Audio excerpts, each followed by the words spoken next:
তখন এসআইআর এর আবহে সারা রাজ্যের মানুষ যখন আতঙ্কের মধ্যে আছে, ভয়ের মধ্যে আছে, তখন চুপি সারে এটা সংখ্যালঘু মানুষের গণতান্ত্রিক অধিকারকে চুরি করার পরিকল্পনা করেছে মমতা বন্দ্যোপাধ্যায়। মুখ্যমন্ত্রী বলেছিল এ বাংলায় ওয়াকফ বোর্ড বা ওয়াকফ সম্পত্তি রেজিস্ট্রেশনের আমি বিরোধিতা করব।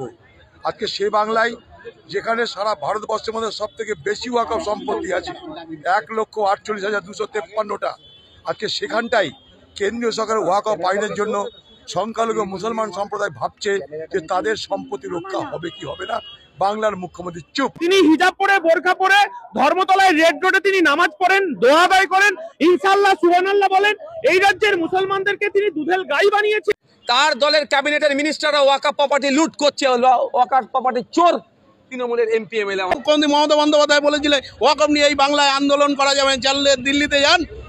আমি এই বাংলায় ওয়াকফের আইন তাতে ইমপ্লিমেন্ট করতে দেবো না।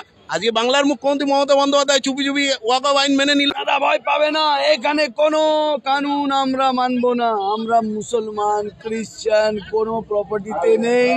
আর এখানে আন্দোলন করবে না ওয়াকফ নিয়ে, করতে গেলে দিল্লি কত বড় বড়